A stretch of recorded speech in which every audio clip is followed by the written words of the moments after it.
Cube Radio. Salut, c'est Charles Dran avec l'équipe dans 5 minutes. On s'intéresse aux sciences, à l'histoire et à l'actualité. Aujourd'hui, on parle d'embaumement.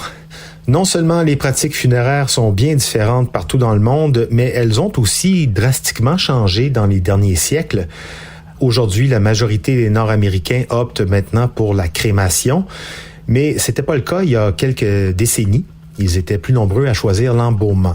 Alors, qu'est-ce que c'est que cette pratique funéraire d'embaumer des corps? Ça m'a toujours fait penser à l'empaillement. D'où ça vient? Voici Sophie Croteau. L'embaumement est une pratique servant à conserver les corps des défunts en limitant la décomposition naturelle qui survient après la mort. Aujourd'hui, on le fait en perforant les organes et en remplaçant les fluides corporels par un liquide d'embaumement, généralement composé de formaldéhyde, une forme moins concentrée du formol. On prépare ensuite le corps à l'exposition en le maquillant et en le coiffant, et en faisant quelques manipulations comme garder la mâchoire et les paupières fermées. On peut aussi faire de la reconstruction esthétique, par exemple dans le cas où la personne serait décédée dans un accident. Bien que cette forme de rite funéraire soit très récente dans l'histoire occidentale, on doit se rappeler que les Égyptiens pratiquaient eux aussi une forme d'embaumement avec la momification pendant plus de 6000 ans.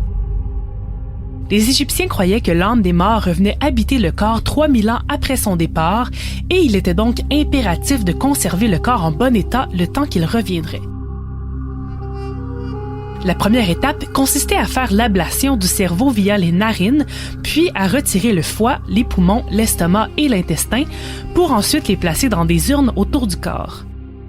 On immergeait ensuite le corps dans du natron, une sorte de sel, pour qu'il se fige pour finalement huiler la peau et l'enduire de bandelettes. Cette pratique se perd avec la chute de l'Empire égyptien et il faut attendre au 18e et au 19e siècle pour que des scientifiques commencent à développer des méthodes pour conserver les corps, mais cette fois pour faire avancer la science plutôt que pour des raisons spirituelles. En effet, c'est la période des anatomistes, qui s'intéressent au fonctionnement du corps humain et qui veulent donc trouver des façons de le conserver pour l'étudier. C'est le Français Jean-Nicolas Ganal qui est considéré comme le père de l'embaumement parce qu'il expérimente avec différents produits chimiques liquides en les injectant dans le corps, mais aussi parce qu'il est le premier à offrir ce service pour des funérailles. Il faut par contre attendre la guerre civile américaine pour que l'embaumement connaisse une première vague de popularité en Amérique du Nord. Pendant cette guerre, les soldats morts au combat sont enterrés sur place ou renvoyés par train à leur famille. Mais comme la guerre se déroulait dans le sud du pays, à la grande chaleur, et que le trajet pouvait parfois être plutôt long, les corps arrivaient souvent dans des états de décomposition avancés à leur famille. Des médecins commencent donc à embaumer directement sur les champs de bataille, un service qui devient tellement populaire qu'on estime qu'environ 1 soldat sur 6 aurait été embaumé pendant la guerre civile.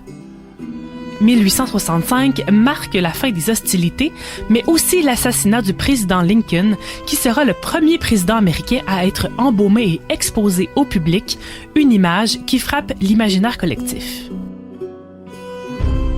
À l'époque, les funérailles se déroulaient à la maison et on veillait le corps nuit et jour pendant 3 jours pour que famille et amis puissent venir visiter. Mais avec l'arrivée des premiers embaumeurs professionnels, la mort commence à se professionnaliser et à sortir des maisons. Les directeurs funéraires offrent leur propre salon pour exposer les corps et accueillir les familles, ce qui les libère du fardeau d'organiser l'événement à la maison, mais aussi de s'occuper du corps lui-même. Des associations funéraires et des lois pour les encadrer s'installent au début du 20e siècle au Canada comme aux États-Unis pour lentement mais sûrement bâtir l'industrie qu'on connaît aujourd'hui. L'embaumement est un choix personnel, bien qu'il soit obligatoire au Québec si on veut exposer le corps plus de 18 heures après son décès. Il peut aider dans le processus du deuil, comme il permet de faire un dernier adieu au défunt en sa présence. On lui reproche souvent de contribuer à polluer les sols à cause des produits chimiques utilisés, mais des études ont démontré que seule une très faible partie de ceux-ci se retrouve en fait dans le sol ou dans les nappes phréatiques. Ce serait donc un choix somme toute écologique, surtout lorsqu'on le compare à la crémation qui utilise d'immenses quantités de gaz naturel pour brûler les corps et rejette plus de 700 kg de CO2 dans l'atmosphère, soit l'équivalent d'un trajet de 3000 km en voiture. Ouais, l'embaumement utilise quand même beaucoup de ressources, surtout quand on pense qu'on doit être enterré dans un cercueil qui, lui aussi, a demandé plusieurs matériaux, souvent toxiques, et du transport pour acheminer tous ces matériaux vers l'usine de construction. Malheureusement, le compostage humain, où on enterre les corps non embaumés directement dans le sol, ce n'est pas encore permis partout, bien que ce soit une solution très écologique, en plus d'apporter plein de bons nutriments au sol. Merci beaucoup, Sophie Croteau. C'était en 5 minutes.